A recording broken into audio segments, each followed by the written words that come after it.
네, 헌법재판소가 오늘 오후 윤 대통령에게 보낸 탄핵 서류를 송달한 걸로 간주하겠다고 밝혔습니다. 네, 이런 가운데 윤 대통령 측은 공수처의 2차 출석 요구서도 수령을 거부한 걸로 알려졌습니다. 자, 오늘 관련 소식 손정혜 변호사 스튜디오에 모시고 이야기 좀 나눠보겠습니다. 안녕하십니까? 안녕하세요. 예, 조금 전 저희가 이야기한 것처럼 오늘 오후에 헌법재판소 송달 간주 적용을 했습니다. 이렇게 되면 어떻게 되는 건가 궁금해하시는 분들 많을 것 같거든요. 먼저 좀 짚어주실까요? 네, 오늘 헌법재판소가 이야기한 송달이 효력이 발생해서 발송 시에 발생했다라는 것은 그만큼 일방 당사자 피청구인 측에서 소송 절차를 지연한다고 하더라도 헌법재판소의 절차대로 절차를 진행할 수밖에 없고 소송 지연 전략에 헌법재판소가 영향을 받지 않겠다라는 의지를 담고 해석을 한 것으로 보시면 될 것 같고요. 헌법재판소법이 있습니다. 근데 이 법에 송달과 관련한 규정이 구체적으로 규정되어 있지 않으면 민사소송법과 형사소송법을 준용하게 되어 있습니다. 예.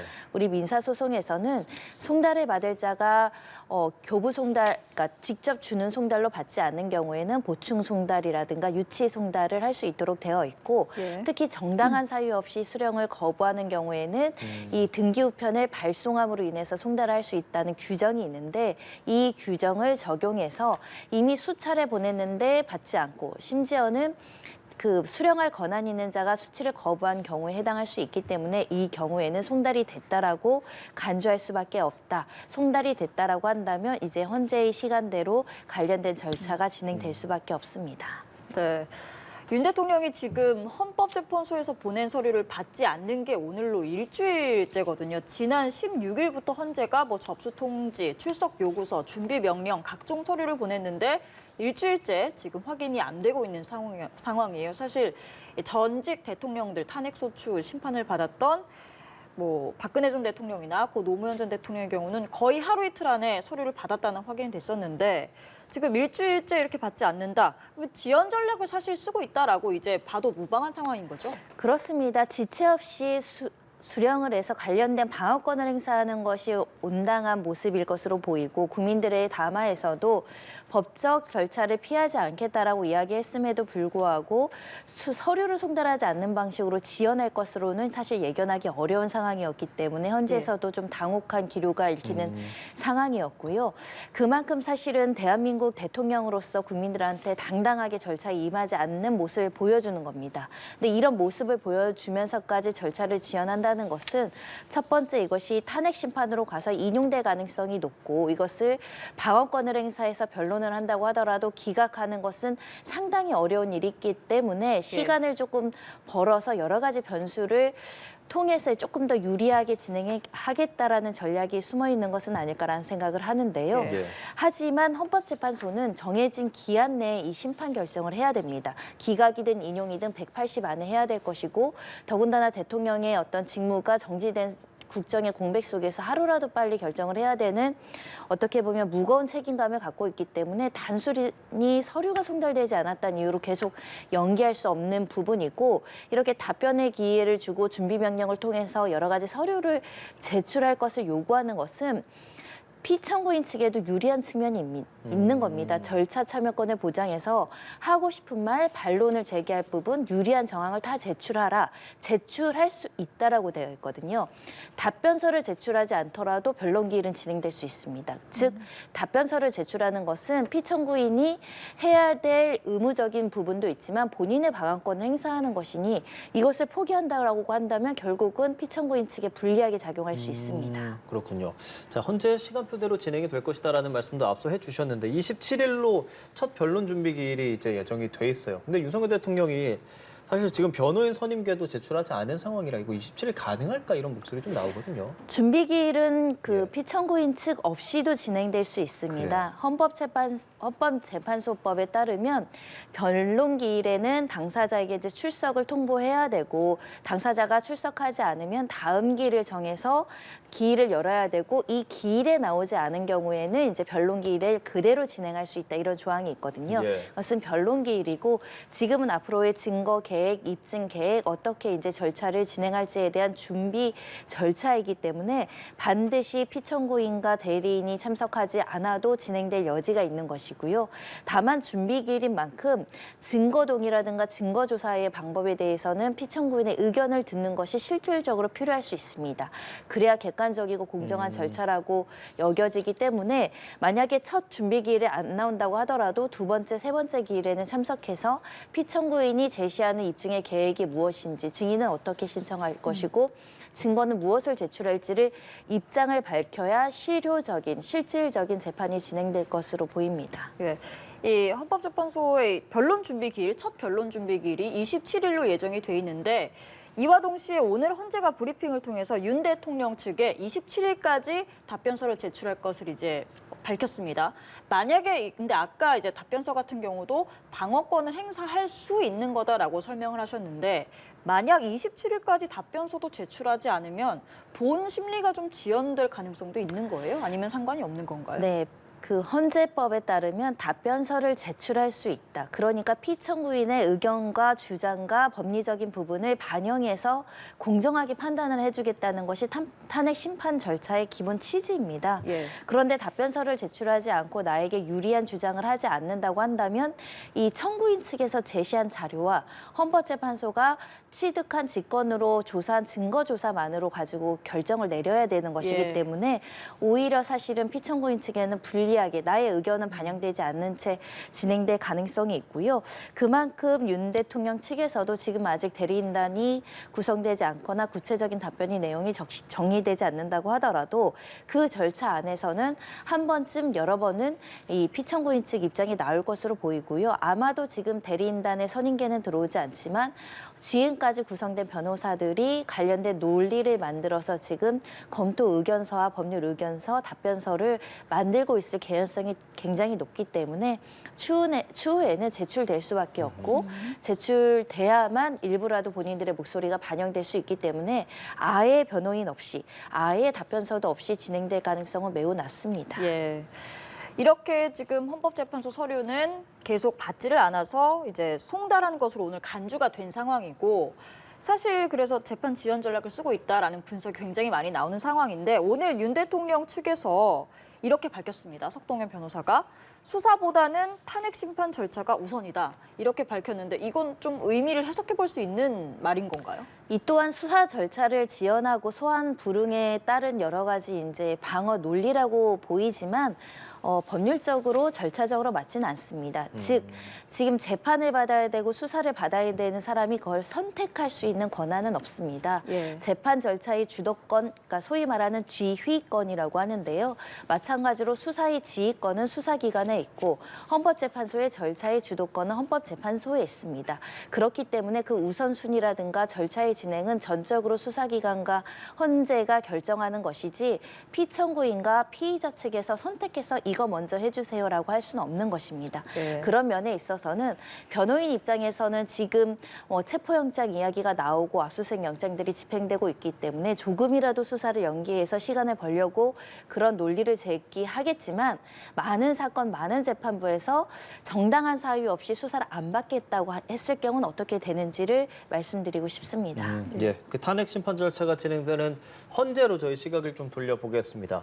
헌재 재판관 3명의 인사청문회 오늘 시작이 됐습니다. 물론 이 임명 여부를 놓고는 여야 간에 좀 갈등도 상당한 상황인데 후보자들은 국회 추천 몫의 헌법재판관 권한대행이 임명할 수 있다. 이런 취지의 또 입장을 냈네요. 네, 후보자들뿐만 아니라 이미 헌재에서 헌법재판관은 현재의 국무총리 권한대행이 임명할 수 있다라는 법리적 해석을 한 것이죠. 예. 왜냐하면 우리 헌법과 각종의 법률에 대통령이 이렇게 이제 사고로 권한을 행사하기 어려워서 정지된 상황에서 국무총리가 권한대행을 했을 때 정해진 권한의 범위를 제한하지 않고 있고 실제로 권한대행이 헌법재판관을 선임한 전례가 있기 때문에 그 임명할 수 있는 권한에 법률적인 제약이 없다라고 해석하는 것이 법리적으로 타당하기 때문에 그런 입장을 보였다라고 생각합니다. 예, 오늘 청문회 같은 경우에는 이제 여당은 청문회에 불참을 했어요. 근데 야당은 이제 내일까지도 계속 인사청문회를 진행해서 절차대로 임명을 추진하겠다라는 입장이고 정치권 입장이 이렇게 갈리다 보니까 또 여당에서는 민주당이 이렇게 강행하면 권한쟁의 심판 신청하겠다. 이건 좀 어떤 논리로 신청하겠다고 하는 겁니까? 네, 여당에서는 본회의 통과 즉시 권한쟁의 심판을 청구한다는 것인데요. 권한쟁의 심판이란 건 결국 헌법기관, 기관 대 기관 또는 지자체, 정부와 지자체 뭐 이렇게 기관 간에 이제 권한을 둘러싼 다툼이 있었을 때 헌재한테 누구에게 권한이 있는지를 확인해 주세요라는 청구의 절차입니다. 그런데 지금 권선동 그 이야기는 지금 이런 거죠. 대통령이 그 권한을 행사해야 되는데 왜 국무총리가 권한을 행사하냐. 예. 근데 권한쟁의 심판의 청구권자는 권한을 침해받은 자가 그 상대방을 상대로 헌재에 신청을 해야 되거든요. 예. 그럼 이 논리라면 여당의 논리라고 하더라도 대통령의 권한인데 국무총리가 행사하니까 그럼 대통령이 청구인 자격을 가지고 신청을 한다는 것이 이제 좀 예. 의아한 측면이 있고요. 일단은 여당에서 국회의원이 국회의장을 상대로 또 하는 것도 아니라면 이 권한쟁의 심판은 청구인 자격 문제 때문에 조금 고민을 해야 될 지점이 있는 것이고 예. 특히 이렇게 심판이 나온다고 하더라도 이것도 한두 달 이상이 경과된 다음에야 결정이 이를 것인데 지금 임명동의안은 지금 본회의가 이번 주에 열릴 가능성이 매우 높은 상황이거든요. 예. 시간적으로도 이것을 막기는 좀 현실적으로 문제가 있지 않을까라는 생각이 들어서 이 권한쟁의를 한다라는 것은 실제로 이게 권한쟁의 심판 대상이 돼서 인용될 것이라는 기대보다는 정치적으로 이게 지금 국무총리가 해서는 안 된다라는 메시지를 전달하기 위해서 예. 이런 수단을 쓴 게 아닐까 생각합니다. 그럼 탄핵 심판은 결국 구인 체제로 진행이 될 것이다라고 좀 보시는 건가요? 일단 특별한 사유 없으면 예. 지금 임명 절차를 할 수 있다라고 보는 것이 합리적인 해석이 아닐까 생각이 들고요. 그리고 헌법재판관이라는 것이 일단 공석보다는 구인 체제가 완성이 돼서 이렇게 탄핵 심판에 많은 사람들이 참여해서 심판하는 것이 헌법 질서의 측면에서는 훨씬 더 법치주의에 부합하는 측면이 있고 특히 구인 체제가 완성되지 않아서 지금 사실 각종의 문제가 있지 않았습니까? 탄핵 심판을 제외하더라도 다른 탄핵 심판 사건도 처리해야 되고 다른 헌법 소원도 해야 되고 그만큼 헌법재판소의 공석은 국민의 손해입니다. 그동안 정치권에서 자신들의 이해관계 때문에 공석을 두고 이해관계 다툼을 했지만 지금이라도 늦은 시점이지만 임명을 하는 것이 타당하지 네. 않을까 합니다. 예, 탄핵 심판은 이제 헌재 재판관 임명 여부 등 조금 지켜봐야 할 것 같고요. 공수처가 지금 수사를 계속 진행하고 있습니다. 윤석열 대통령에게 25일 출석을 통보했습니다. 이틀 뒤인데 윤석열 대통령 측은 이 출석 요구서 수령을 안 한 것으로 지금 전해지잖아요. 출석 좀 어떻게 될 거라고 보세요? 일단은 헌재 사건에서도 보셨지만 한쪽의 일방 당사자가 서류를 받지 않는 방법으로 지연한다고 하더라도 그것이 정당한 사유가 될 수 없습니다. 그리고 이미 이 비상계엄령이 선포된 이후에 상당한 기간이 경과됐기 때문에 네. 예. 변호인이 구성되지 않아서 출석할 수 없다라는 것은 더 이상 종준되기 어려운 측면도 있습니다. 그런 만큼 성실하게 수사에 임해야 되는 사건이고 여러 가지 보도를 통해서 지금 나오지만 실시간으로 누군가는 휴대전화를 몇 번 교체했다. 무엇을 찾아야 된다. 이런 이야기가 나온다는 것은 하루라도 빨리 증거를 확보해야 되는 실체적인 문제, 그 중요성이 있을 뿐만 아니라 주요 피의자들은 모두 체포 구속돼서 소환 조사를 받고 있고 심지어는 국무위원들, 국무회의에 참여한 사람들까지 지금 출석해서 수사를 받는 상황이라고 한다면 네. 수사기관 입장에선 더 이상 정점에 있는 윤석열 대통령에 대한 진술 조사를 늦추기가 어려운 시점이 도달했고 예. 두 번, 세 번 이렇게 출석 요구서를 받지 않거나 거부한다라는 것은 출석 불응에 해당될 수 있기 때문에 결국은 체포영장을 청구하는 방향을 틀고 다만 체포영장을 받는다고 하더라도 그 기간 안에 대통령과 그 조사 일정만 조율된다고 한다면 또 소환 조사는 가능하거든요. 그런 만큼 오늘 내일 실시간으로 시간을 조율해서 언제는 나오겠다라는 입장 표명을 해야 되지 않을까. 그렇지 않으면 영장에 의해서 실제 신병이 확보되는 일도 발생할 수 있을 것 같습니다. 그러니까 지금 공조수사본부에서도 일단은 성탄절까지 모레까지 기다려보긴 하겠다는 입장인 것 같은데 사실 그 전까지 윤 대통령이 어떤 윤 대통령 측에서 입장 표명이었다면 이번 조사도 불발될 것이라고 보시는 거죠? 저는 사실 수사기관의 의지를 가져야 된다고 생각합니다. 김용현 전 장관이 구속되는 과정을 보면 실시간으로 굉장히 긴급하게 체포와 구속이 이루어졌습니다. 예. 그만큼 사안의 중대성과 범죄의 그 어떻게 보면 규모에 비추어서는 하루빨리 신병을 확보해서 진술을 받는 것이 필요했기 때문인데 과연 대통령이 그와 다르게 시간을 이렇게 많이 허용하면서까지 방어권을 보장을 해야 되는가에 대한 고민을 수사기관이 해야 하는 것이고 충분히 1차, 2차, 3차 중복된 수사기관이 소환 요청을 했고 그와 관련해서 적법한 절차에 의해서 소환에 대한 어떤 요구를 했음에도 불구하고 제대로 된 설명 없이 재차 나오지 않는다고 한다면 그야말로 이것은 법원에서 발부될 요건이 성립된다라고 볼 수 있기 때문에 25일 날 출석이 됐으면 좋겠지만 안 된다고 네. 하더라도 그 주 안에는 소환 조사가 이루어질 수밖에 없다라고 생각합니다. 예, 그 현직 대통령에 대해서 만약에 이제 출석에 계속해서 불응하게 된다면 이제 체포영장도 고려할 수밖에 없는 상황인 건데 현직 대통령에 대해서 체포영장이 나온 사례가 있나요? 현직 대통령이 내란죄를 범한 경우가 역사적으로 전례가 없기 때문에 전례가 없는 것이죠. 그만큼 우리도 심사숙고하고 대통령의 예우를 지키기 위해서 수사기관도 지금 기다려서 스스로 언제 나오겠다라는 의사표현을 하기를 지금 기회를 주고 있는 상황이거든요. 예. 하지만 절차는 진행해야 되니까 소환 통보는 하고 있는 상황입니다. 대통령실에서 늦춘다고 다가 아니라 국민들 앞에 당당하게 수사를 받는다고 하셨으니 의지를 가지고 일정을 조율해서 국민들 보기에 좀 어떻게 보면 또 안타까워하는 국민들도 적지 않을 것으로 예상이 돼서 그래도 예. 당당하게 수사에 임의로 출석하는 모습을 보이는 게 필요하지 않을까 합니다. 네, 또 지금은 출석하지 않는 것에 대한 좀 가정을 또 이야기해봤고 만약에 또 출석을 하게 된다면 이때는 경찰이 합동조사하겠다라고 말했습니다. 어떤 의미라고 보고 계세요?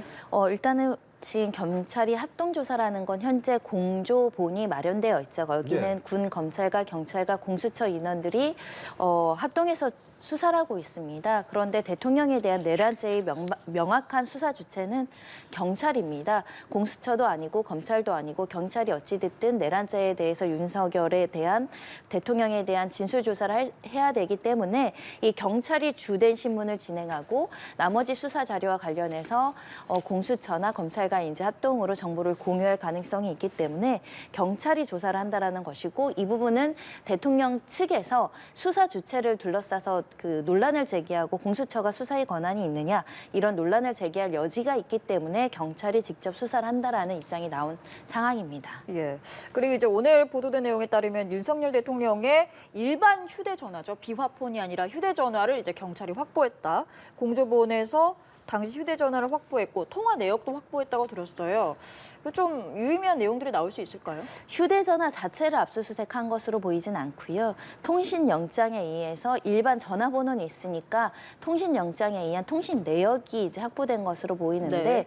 그렇다면 휴대전화 안에 있는 기본적인 뭐 문자나 이런 것들은 확인하기 어렵고 수발신 내역, 누구와 누구 어떤 번호와 언제 어떻게 어디에서 어느 기지국을 상대로 이제 통화를 했는지를 확인할 수 있는데 예. 이것은 비상계엄 전후로 결국은 그때 전화한 사람이 비상계엄의 지휘를 받거나 지시를 받거나 모의를 했다는 가담자의 가능성이 매우 높기 때문에 예. 그것을 이제 확인하기 위한 수순이 아닐까라는 생각이 들고 대통령의 일반 휴대전화를 압수수색할 수 없다고 한다면 통화한 상대방을 가담자로 적시해서 이 사람에 대한 휴대전화를 압수수색 영장을 통해서 확보할 여지도 있겠죠.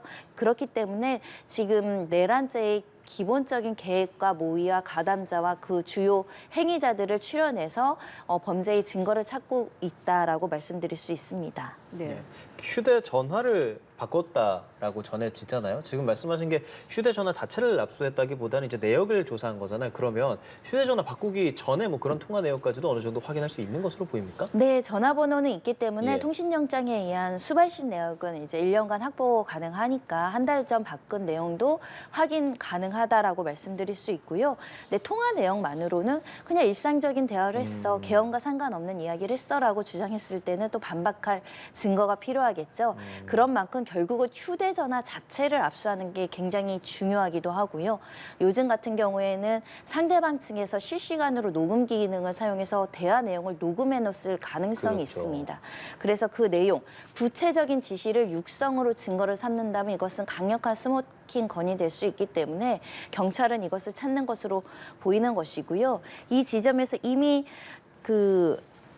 김용원 전 장관 같은 경우 3번의 휴대전화를 바꿨다라고 알려지고 있죠. 윤석열 대통령도 한 달 전쯤 휴대전화를 교체했다면 이것이 상당히 증거인멸 가능성을 엿볼 수밖에 없습니다. 그만큼 실시간으로 증거 수집을 신속해야 되는 필요성이 있는 사안입니다. 예. 그리고 윤석열 대통령이 계엄 선포 당시에 최상목 경제부 총리에게 국회 운영비를 끊으라 이렇게 지시한 문건도 공조본이 확보한 것으로 전해지고 있습니다. 윤 대통령은 당시 국회를 해산시키거나 기능을 마비시킬 의도는 없었다라고 직접 밝히기도 했었는데 이런 문건이 발견됐다면 어떤 내란죄 혐의점에 좀 입증하는 데 도움이 될까요? 큰 도움이 될 여지가 있습니다. 윤석열 대통령 측에서는 우리가 실질적으로 국회의 기능을 마비시키려고 한 것도 아니고 군 병력을 실질적으로 체포나 어떤 감금이나 무력을 행사하려고 하지 않았고 야당 측에 정치적으로 압박을 주기 위한 겁을 주기 위한 경고용이라고 주장을 예. 하지만 그와 배치되는 증거들이 다수 등장을 함으로 인해서 이 주장의 신빙성이 깨질 수 있는 요건이 되는 것이고요. 실제 국회 운영비를 끊으라고 했다는 것은 무력으로 국회의원들을 제압하는 거에 나아가서 그 예산까지 사용하지 못하게 함으로 인해서 기능을 상실시키거나 정지시키려는 계획이 세워졌고 그 계획에 따라서 구체적으로 지휘를 한 것까지 이야기가 된다라고 한다면 이 계엄 선포는 단순히 즉흥적이고 추상적으로 이루어진 것이 아니라 상당 기간 오랜 기간과 설계와 계획하에 구체적으로 치밀하게 사후 대처까지 마련되어 있다고 볼 여지가 커지는 상황이기 때문에 겁을 주기 위한 용도였다. 즉 국헌 문란의 목적이 없었다라는 변론을 하더라도 객관적 사실과 배치될 가능성이 있고 그럼 윤 대통령 측 변론이 합리적으로 설득되지 않을 가능성이 높습니다. 예. 경찰 특수단은 추경호 원내대표에게 전 원내대표에게 26일 출석하라고 통보했습니다. 이거 지금 두 번째 출석을 요구한 것으로 전해지는데 그 3일 날 계엄 해제 표결 그 당시 상황을 놓고 좀 조사하겠다는 거죠. 그렇습니다. 일단 신분이 굉장히 중요한데요. 피의자 신분으로 통보한 것으로 알려지고 있습니다. 피의자 신분이라는 것은 여러 가지 정황이 얼마나 확보됐는지는 모르겠지만 그 당시 국회의원들이 해제 결의를 하는데 이것을 방해했거나 미리 사전에 알고 모이지 못하도록 했다라고 한다면 이것 역시도 이 계엄과 관련한 내란죄의 공범, 모의나 참여 또는 일부 가담자로 볼 여지가 있기 때문에 피의자로 적시한 것으로 보이고 그만큼 추경호 전 원내대표는 그 당시에 왜 국회의원들이 국회에 오는 것을 적극적으로 어떻게 독려하거나 모으지 않고 다른 곳으로 간다거나 왜 연기하자고 했는지 그 경위에 대해서 구체적으로 설명을 해야 될 것 같습니다. 예, 그리고 지금 경찰 국수본 수사단이 확보한 이 노상원 전 정보사령관의 수첩 굉장히 보도가 많이 나오고 있는 상황이거든요. 이 노 전 사령관의 수첩에서 나온 내용이 크게 두 가지가 있는데 먼저 이 NLL 관련 내용이 나옵니다. 당시 수첩에서 북한의 북방 한계선에서 공격을 유도한다는 취지의 표현이 있었던 것으로 경찰이 그 메모를 확보를 했는데 이것 때문에 이제 윤 대통령을 외환죄 혐의로도 이제 수사할 수 있는 거 아니냐라는 추측과 그런 관측들이 나오고 있어요. 변호사님은 어떻게 보시나요? 일단은 수첩에 기재된 것이 누군가 회의해서 회의를 적은 것인지 계획을 세운 것인지 아니면 개인의 생각을 그냥 주저주저 쓴 것인지는 조금 더 살펴봐야 될 것 같습니다. 예. 다만 이것이 실제로 북한의 공격을 유도한다거나 정치인, 언론인, 판사를 수거 대상으로 삼았다거나 이게 구체적인 계획하에 수첩에 기재하고 여러 사람이 모의하는 과정에서 정리된 내용을 적었다라고 한다면 이 계엄과 관련한 내란죄의 구체적인 실행행위가 적혀 있다라고 판단될 가능성이 있는 것이고요. 이 북한의 공격을 유도한다라는 건 굉장히 무시한 내용인 것이요. 외환죄의 성립 요건이 이렇습니다. 외국과 통모하여 전단을 열게 하는 행위. 전단이라는 건 이제 전쟁 개시 행위, 전쟁만 이야기하는 것이 아니라 일체의 무력 행위를 얘기하는 겁니다. 예. 일부 국지적인 소란 행위로서 총이나 이런 것들 쏜다고 하더라도 모두 다 포함될 수 있다라는 건데 이렇게 북한에게 공격을 유도해서 북한이 우리를 또 공격하게 하고 우리가 공격을 하게 하는 것이 전단을 열게 하는 행위라고 볼 여지가 있다면 외환죄의 성립 가능성이 있는 것이고 외환죄는 즉 우리나라의 전쟁을 야기할 수 있는 굉장히 중요하고 굉장히 명료한 죄이기 때문에 사형 무기징역형으로 규정되어 있거든요. 예. 그만큼 굉장히 엄중한 죄인데 실제로 북한을 자극해서 공격을 유도한 다음 그것을 우리 어떤 시민사회의 질서를 유지할 명목으로 삼아서 계엄령을 하려고 했다라고 한다면 이 내란죄, 외환죄 모두 성립 가능성이 있습니다. 네. 또 그 수첩에 비상계엄과 관련해서 국회 봉쇄라는 표현이 있었습니다. 수거 대상으로 지칭했다 이런 말도 나오던데 어떨까요? 사전 모의로 판단할 수 있을 만한 그런 계기도 좀 있겠습니까? 언제 작성됐는지 굉장히 중요할 것 예. 같습니다. 그리고 구체적으로 지금 정보사령부에 나온 여러 가지 내용들이 국회의원들에 대한 체포 쪽 이런 내용들도 존재하는데 이 내용이 다 퍼즐로 하나하나 맞춰져서 이것이 실제로 본인의 어떤 개인의 생각을 적은 것이 아니라 실행행위 과정에서 누군가의 지시를 받고 국회 봉쇄의 역할을 자신을 중간 책임자로 하고 하위급 에게 지시를 내린 정황이 있다면 이 수첩의 신뢰도는 굉장히 높아지는 것이겠죠. 국회 봉쇄라는 것은 다른 말로는 국헌 문란의 대표적인 행위입니다. 국회를 봉쇄하면 국회의원들이 활동을 못하고 국회의원이라는 헌법기관의 기능이 정지되는 것이기 때문에 이 자체가 구체적인 사실로 입증되는 실질적인 어떤 회의의 결과라고 한다면 굉장히 유력한 증거가 될 수 있습니다. 네, 그리고 이 노상원 전 사령관과 관련해서 또 나오는 이야기가 수사 2단이라는 일종의 별동대를 조직하려 했다는 내용이 나오고 있습니다. 이 수사 2단에는 노 전 사령관이 포함은 돼 있지 않았지만 노 전 사령관이 이 수사 2단을 구성하는 데 굉장히 깊게 관여한 것으로 경찰은 추측을 하고 있고 그리고 이와 관련한 인사 발령 문건까지 확보를 했다라고 하는데 이렇게 된다면 이제 노상원 전 사령관은 이제 현역 사령관은 아닌 거잖아요. 이게 민간인이 개입을 해서 어떤 수사 2단 별동대를 조직하려 했다. 그리고 그것이 선관위 서버를 확보하는 임무를 부여받았었다라고 한다면 이것도 좀 심각한 범죄가 될 수 있지 않겠습니까? 내란죄의 공범입니다. 재질도 굉장히 좋지 않은 아는 것은 군인이 아닌 자가 군인들에게 지휘해서 사실상 권한도 없는 자가 군림하려고 했기 때문에 더 재질이 좋지 않다 이렇게 말씀드릴 수 있을 것 같고요. 한마디로 국정농단 세력을 넘어서서 어떻게 보면 군 전체를 농락하는 어떤 위치에서 실세로 군림하려고 했었다는 측면에선 비난 가능성이 매우 높은 상황이고요. 예. 여기서 이야기하는 수사 2단은 이런 것 같습니다. 지금 이 수사 2단의 정확한 인물들이 나와야 되는 건데 비상계엄령을 선포할 때 포고령을 제시했고 거기에 처단한다는 내용이 있습니다. 처단하는 것은 기존의 경찰과 검찰의 수사 인력이 아는 다른 조직을 통해서 수사를 하거나 이 사람들에 대해서 처벌하려는 조직을 가동했을 개연성도 있다라고 보거든요. 이 사람들이 그런 목적으로 조직이 된 것인지 어떤 행위를 하려고 했었던 것인지 좀 명확하게 밝혀져야 될 것 같습니다. 네, 지금 말하는 것들이 다 이제 노 전 사령관의 수첩에 대한 이야기지 않습니까? 이게 주요 증거가 된다면 스모킹건이 될 것으로 보이는데 다만 이걸 정말 누가 작성했고 언제 작성했고 이런 부분에 대해서도 어느 정도 좀 조사가 필요한 부분이기는 한 거죠, 지금. 네, 관련자들 지금 햄버거집 해동에 참여한 사람들 이제 지금 구속돼서 수사받고 있죠. 진술로서 구체적인 경위와 이 진술을 하게 된 경위, 이 이야기를 지시받은 자, 이 계획이 언제부터 수립되어 있는지를 지금 조사를 하고 있을 것이기 때문에 조만간 퍼즐이 맞춰질 가능성도 배제하긴 어렵다. 다만 한 명이 적은 수천만으로는 이 어마무시한 행동들을 다 유죄로 입증해 나가긴 어렵기 때문에 중복적인 어떤 진술 그리고 중복되는 회의록, 보고록 또는 통화 내역 이런 것들을 찾고자 지금 수사기관에서 이 관련된 영장을 집행해서 압수수색하고 있고 관련 뒷받침되는 정황이 나온다고 한다면 수첩의 신뢰도는 높아질 것이고 그렇지 않다면 이것은 일반 개인이 쓴 거다라고 피의자 측에서 변명할 가능성도 있습니다. 알겠습니다. 손정혜 변호사와 함께 법적인 요소들 함께 다뤄봤습니다. 오늘 말씀 잘 들었습니다. 고맙습니다.